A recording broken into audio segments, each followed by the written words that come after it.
तो इस बार दुनिया के चर्चे सिर्फ भारत की कूटनीति को लेकर नहीं हो रहे हैं, बल्कि अब भारत की आर्थिक रणनीति की गूंज भी पूरी दुनिया में सुनाई देने लगी है।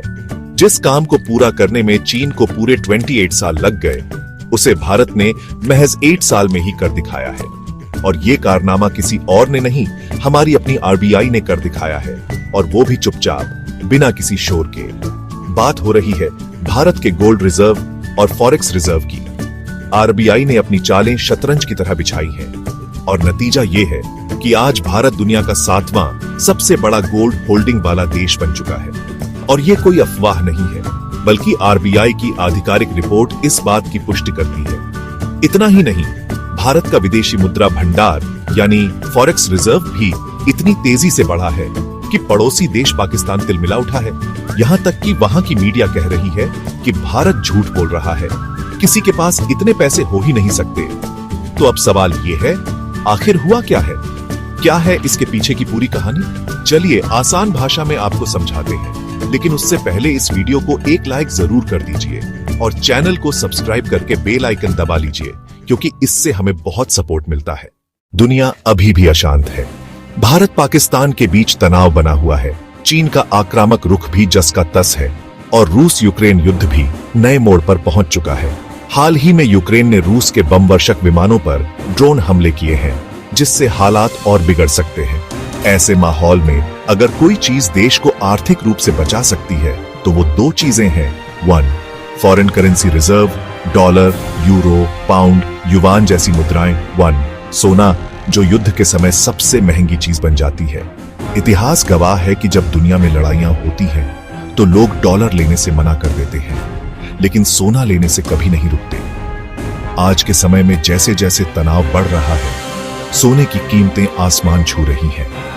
बड़ी बड़ी कंपनियों से पैसा निकालकर इन्वेस्टर्स सोना खरीदने में जुटे हैं। और अब असली बात, भारत की सेंट्रल बैंक यानी आरबीआई ने पिछले कुछ महीनों में चुपचाप इतना सोना खरीद लिया है कि दुनिया हैरान है।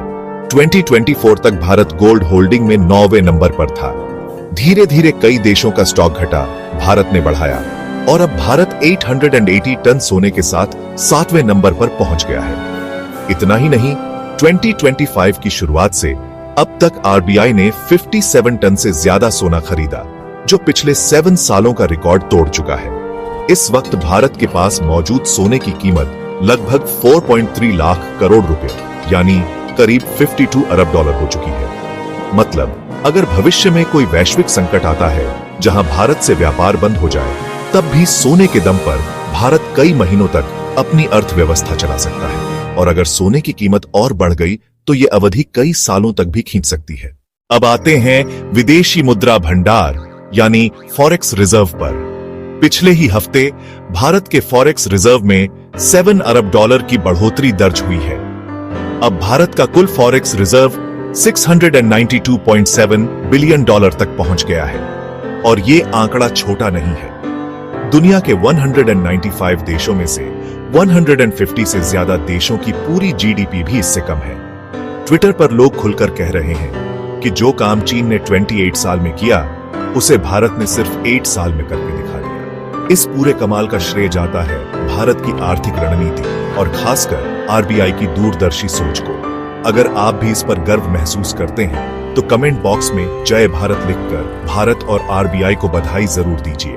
और अगर आपको यह जानकारी उपयोगी लगी हो, तो इस वीडियो को शेयर करें, लाइक करें, और ऐसे ही और वीडियो के लिए चैनल को सब्सक्राइब करें और बेल आइकन ऑल पर सेट करें। जय हिंद, वंदे मातरम।